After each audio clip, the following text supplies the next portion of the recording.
Bonjour à tous. Donc aujourd'hui, ça va être mon 115e ou 116e cours avec Charles Jousseau. Bonjour madame. Et donc, comme à l'accoutumée, il va y avoir, je vais en apprendre. Il s'avère que malencontreusement, je ne participerai pas au conditionnement. Mais au-delà du conditionnement,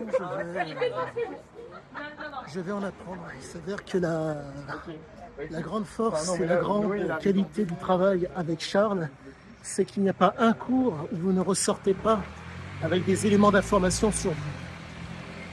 Donc les éléments d'information que j'aurai sur moi seront les suivants.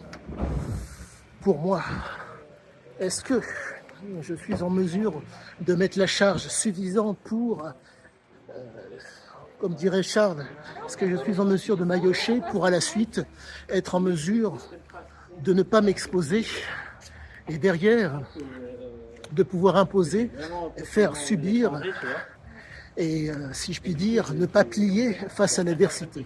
C'est comme ça que je le comprends, c'est comme ça que je le vois aujourd'hui. Donc, le fait de ne pas plier face à l'adversité, je dirais que ça vient de ça vient de ma compréhension par rapport à Ziké.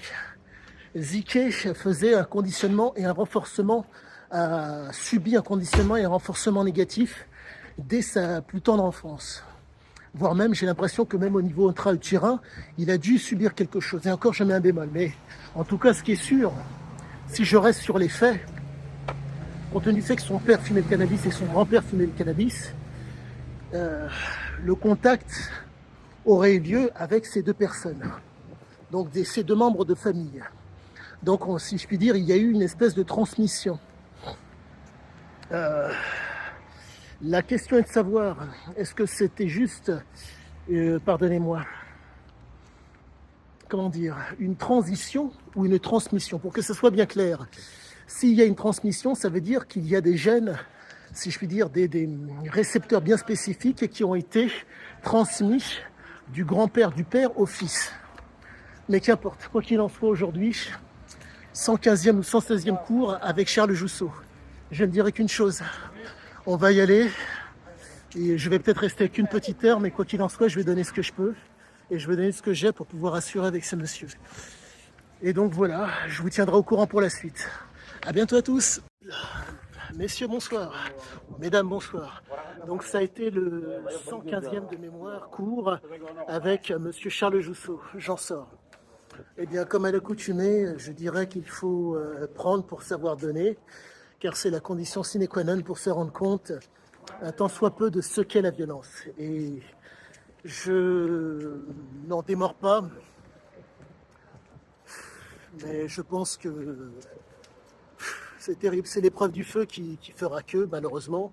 Mais je n'en démords pas. Pour moi, Charles Jousseau vous initie, vous informe et vous instruit sur la violence de façon extrêmement qualitative. Nous ne sommes pas face à, comment vous dire, les poings sont secs, comme diraient certains, les poings nus.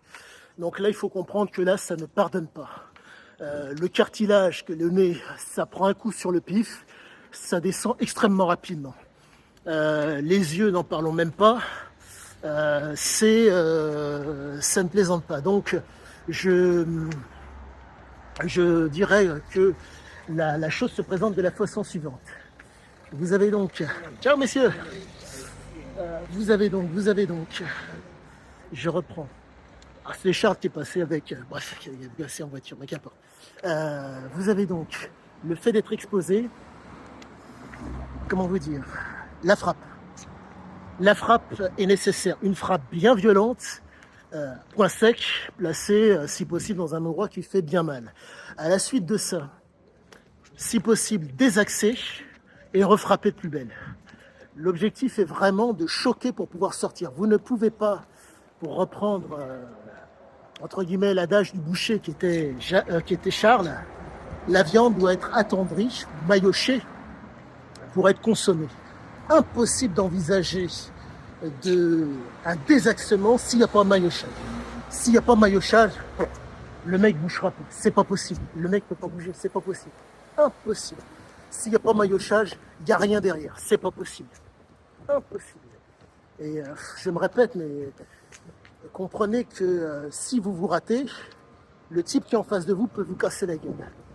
Donc, La violence, malheureusement, est nécessaire à certains moments, mais il faut comprendre que si vous avez une interprétation erronée de ce qu'est la violence, c'est vous qui allez y passer. Et je dis, j'essaie de me faire entendre. J'espère que vous écoutez, et si vous comprenez, c'est fantastique. La problématique, c'est que nous avons des interprétations et des représentations de la violence qui sont complètement différentes les uns et les autres. Donc c'est pour ça que je vous dis haut et fort, venez pratiquer avec M. Jousseau. Venez pratiquer avec... moi je dis Charles Jousseau, le reste je ne les connais pas.